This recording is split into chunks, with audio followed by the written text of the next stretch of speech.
इस वाले वीडियो में we are specifically going to discuss how can a student get a top rank in IPMAT 2026. Especially in our audience base, most of the students are from the JEE background and the engineering background. So we'll be discussing the strategy specifically for you because Ishaan is someone who's been in the same spot 1 year ago. He was also a JEE, BITSAT, EEEE engineering aspirant. Ishaan, thank you so much for joining us in this session today. First question that I want to ask you, which is often like neglected, that is JEE main के प्रति students definitely have a mindset. ठीक है, there is this one mindset that they want to join an engineering college, they want to go to IIT or BITS and they want to do CS from there, or electronics from there. What should be the mindset that a student must have if they want to top IPMAT and join IIM? There is a difference in IIT preparation and IPMAT preparation. So first of all, you need to respect and understand that difference, and you need to study for IPMAT daily, consistently, so that you are in the touch of that core concept. Because you would be touching the concept only for around 60 days, so you need to be very consistent and persistent with your efforts. So for IPMAT, just the thing is that you need to be fast and accurate. That is the only way that works. You do need not be knowledgeable or something. You just need to be fast and accurate. So let's discuss about the aptitude test, है ना, which is basically IPMAT में AT stands for aptitude test, which is the step one when you are applying for admissions over there. सबसे पहले let's discuss about the quantitative analysis section. Can you tell us about what type of questions are asked in this section and how can a student go about the preparation? If we talk about the quantitative part, so in that the question are basically related to number systems, arithmetics, geometry, coordinate geometry, mensuration, permutation combination, probability, sequence series, matrices, vectors, and all those basic math stuff like ages, boards and streams. So in this, like, if I were to go about, you should set practice a very set of niche questions, and to be very honest, very suitable and apt questions, after which if you do them, you are done for the preparation. For quants, like, first of all, reiterating that in IPMAT you specifically need only practice, no theory is needed, because there are basic concepts like boards and streams, trigonometry, algebra, matrices, which you have learned the theory either in your class 12 basic CBSE preparation or in your IIT JEE coaching preparation. So you just need to practice a set of questions. Now, some good set of questions could be like obviously the PYQs of examinations of IPMAT. Also, you can refer to some CAT questions which are easy, ZAT questions.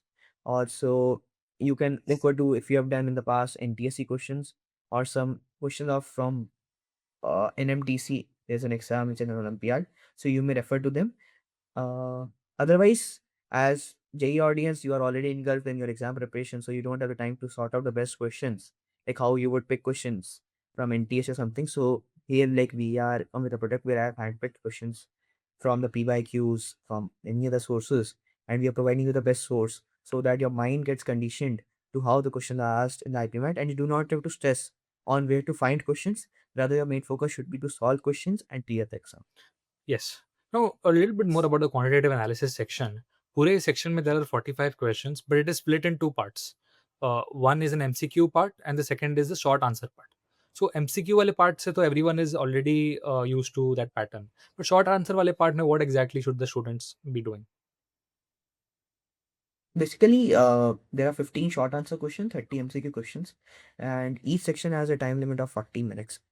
In the 15 questions part of the short answer, it is similar to your JEE Main's numerical answer, where the answer could be any integer value. It is totally integer value. It can be 0, 1, 1 lakh, 10 lakh, 1 crore, anything. So it is basically for that section, which I mentioned again. In this section, particularly, you need accuracy, because you have great amount of time. 40 minutes or 15 questions is a very ample amount of time, because the questions are not too tough. Especially in the last three questions of what I have analyzed at Food Club, seeing the argument paper, the last three questions, question number 13, 40, 15, they belong to the same set. So if you clear that particular set, you are clearing the three questions. And also, usually the cutoff of that particular section at maths goes to around 60%. It is usually 40 to 50%. So clearing that particular section not very difficult. So that is the case that you need to be accurate rather than fast. In MCQ, you need to be fast and accurate both. Got it. Yeah, I think that's pretty much it for the quantitative analysis section. Now, moving on to the verbal ability section, which is generally not very, obviously, ऐसे क्या बोलते हैं, spoon fade नहीं होता किसी JEE aspirant को, because you are always doing physics chemistry maths MCQ preparation. So how did you go about doing well in the verbal ability section as well? Because I know that इसका cut off generally higher जाता है, and as a JEE aspirant you need to ensure that you clear the sectional cutoff as well.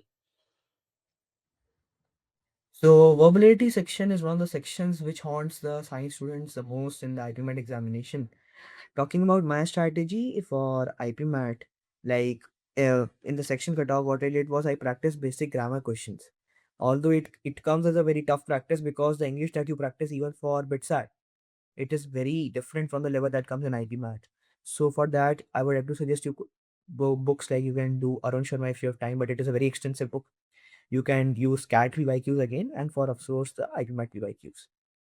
The the biggest hurdle for JEE aspirants is that they have studied PCMs all the past 2 years, and English they usually study either many less days before the exam, and mostly they focus on the literature part to pass the CBSE exam. So the grammar section is not so developed.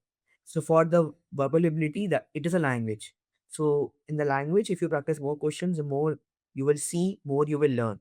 You will learn antonyms, synonyms, idioms through our test, through our product, because we have created proper tests and that are relevant because many of the time there is a repetence repeated in active passive voice parallelism. Sometimes the questions have got repeated in the past few years, so that is also very essential to practice our mock tests, previous year questions, and our chapter test.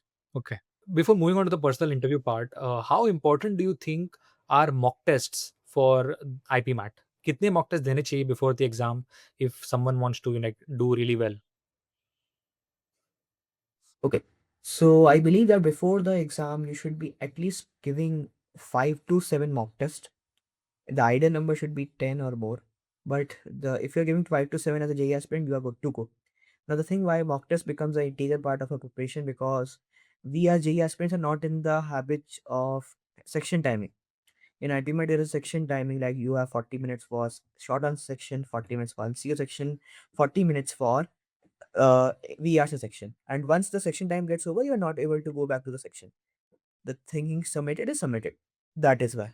Second is the interface. You get to know about the interface, how the typing occurs in the IPMAT exam. So that is for the interface, for the section timing. It is very essential to give mocks. And mocks in itself, because mocks is a set of question like if you have very less time, you're preparing for too many exams like BITSAT, JEE, and now BITSAT is also in April and May.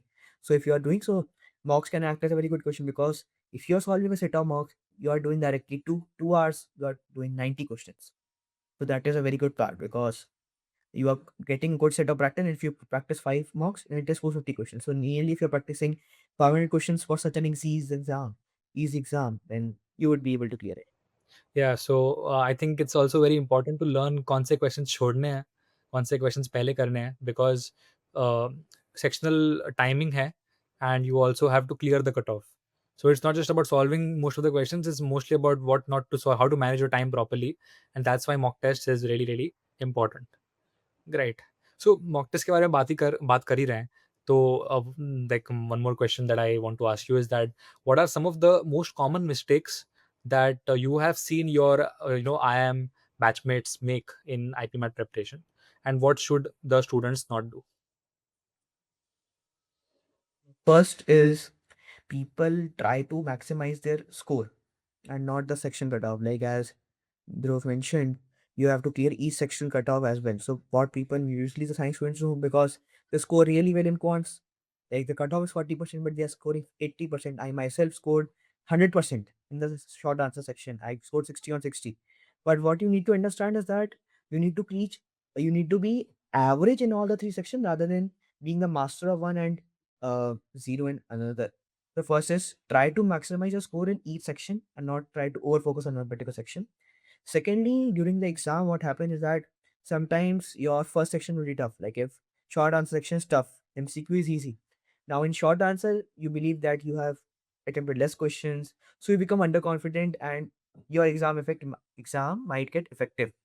So you need to be cool and calm in that situation. You need to understand that it is a relative exam. It is a very, very relative exam because here the cutoff depends and less people. So if the section is tough, the cutoff will go drastically down. If the section is easy, it will go drastically up. The third one of the most is that uh, if you have some sort of low scores in class 10th and 12th, because many IIMs do have weightages for class in 10th and 12th, many IIMs, not in law, but if you are appearing for them, then if your class 10 and 12 scores are low, then try to focus on increasing your sectional scores as well as total scores, because higher the total score, higher are your the chances of selection. And the last, I would like to reinstate that after IPMAT, after the aptitude test, there's a personal interview round. So even if you are in the top 10 by your score, but if your personal interview is going on very bad, a person with less score would get selected. So you need not focus only on the IPMAT aptitude test part, but rather also the personal interview part. Because there are people who have scored dramatically very high, but they did not get selected because they flunked in the interview very massively. There have been selections at 181, but no selection at 230 in the past. Very good thing that you've pointed out, Ishan, is about the personal interview. I think in this conversation so far, we only covered the 65%, thing, 65% weightage that is considered in the final admission process. Let's discuss the 35% that you've mentioned, which is personal interview. So, as JEE aspirants, हम लोग obviously whatever exam that we are planning to write, it's always going to be MCQ based, and then there's the JOSA or the BITSAT, or the JAG counseling that you apply for. There is no interview process in the middle that you have to undergo. But in this case of IPMAT, you also have to do a personal interview, which you are not generally like prepared for. So as a senior, what do you think? How can a student prepare for the personal interview, and what type of questions are actually asked in the TI? So, first of all, as an interview, it is a very formal setting. If I've been to the interviews of Rohtak Gangster, not will that you be need to wear a proper formal suit and you're bring to a very top five-star hotel in the metro cities. So that gives you a very experience, and it also creates a lot of pressure on the mind because you have the pressure, performance pressure. Now, my advice to juniors is to first of all focus on their IPMAT score, because higher your IPMAT score, higher are the chances of selection. Like if you have a very high score from the top 10, you just need to be basic in your interview. You need not to be extraordinary in your interview and you would get selected. But if your score is very low, then you need to be very extraordinary in the interview. Now, in the interview, what they look for is they do not want to see how much you know, because they understand that you're a middle class student and they have to teach you. They do not expect anything, but what they expect from you is that you have basic communication skills, you have basic knowledge, basic understanding of the past things. As you are PCM students, so be prepared that you will be asked physics, chemistry, and mathematics question in the exam. And during the time of your interview, your CBSE class 1 board results have been released. So, my just a suggestion, when you're going for the personal interview, if in PCM your lowest board score is in chemistry, then do chemistry very well, because they would ask you only from the chemistry. They want a pressure test. They are testing how well you can handle the pressure. And to be very honest, it can be like they only ask you chemistry question. What is benzene? What is glucose? What is biomolecules? If you would be joining a course, you would be providing you the basic set of questions and how to go about it. You need to be very clear on your hobbies and interests. Even if you don't have a hobby, you have to develop a hobby for that particular set of interview. And you need to have a basic knowledge about the interview, and also you need to be well updated with the current affairs of today, as well as the day near your interview. And also, after your one of the basic questions to all the J aspirants would be why IPMAT over J. So you need to be very clear in your why. Your why needs to be very strong, because the question that we have answered today, it is definitely asked in the question. They would definitely try to persuade you to go to some engineering college and not their own college. So you need to be very calm, composed in the personal interviews and be very specific and very punctual in the interview. To be very honest. Got it. What are some of the mistakes that students make in the personal interview due to which their selection doesn't happen? So first of all is that they were not able to justify why did they chose why they are choosing management over engineering. First of the mistake. Second, as I mentioned, they were not prepared for the weakest topic. If the weakest topic was physics, they were continuously asked physics. And third, they didn't knew the tricks. Like if the interview is asking you which subject is difficult for you, you have to say your strongest subject. If he's asking you which topic you're the most weak at, you have to speak your strongest subject. Like in maths, you would be saying maths quadratic equation, so that he believes that you are weak at it, but you are very strong at it. So you need to fool the interviewer. We people didn't have that skill. The next is people were not very professional. Their body posture or something was not very professional during the interview. That's why. And the fifth was their articulation and their speaking was not looking as natural. They were either looking as like they are speaking out rote answers. You need to be very casual and not very casual in interview, but you need to be very Express it. specific about what you're speaking. Your introduction cannot be vague, like I study here. They want to know exactly that you did your class 12th, from which school, from which city. And you need to mention only specific. You need not mention that where you are born, brought up, who is your parent, what do you do, nothing. You just need to speak class 10th marks, where you did class 12th. This is how, like, there's a basic pattern of how your introduction starts, and that we would be providing it to you. Got it. Thank you so much, Ishan, for joining us today in this session. We've tried to cover every aspect of IPMAT preparation, and I think that अगर कोई भी JEE aspirant ये video देख रहा है, almost all of your doubts are cleared about how to go about IPMAT. If you have any more doubts, then please feel free to comment under this video, and I will ask Ishan to. Obviously, he's one of our subscribers, so I'll ask him also to reply to your doubts in the comments. And on top of that, if you need any help with IPMAT preparation, may it be the most crisp set of questions that you should practice to switch your preparation from JEE towards IPMAT, or maybe the best mock test that you should write, or also the preparation for interview, do check out the link in the description. We worked for the last 2-3 months to build the best product that could help JEE aspirants to join IIM IPM programs. So make sure that you do that. So thank you so much, Ishan, for joining us in this session. I'm pretty sure that your juniors जो फूडू club में अभी video देख रहे हैं, they have benefited from this video, and all the best to all of you writing IPMAT 2026 and 2027 as well. We are obviously going to support you not just this year but in the coming years as well. तो अगर आप 11th में हो, अगर आप drop year में हो, अगर आप 12th में हो, don't worry, we are going to try our best to provide you support for this exam as well. So that's it from our side. Thank you so much for watching this video, and हम साथ में फोड़ेंगे.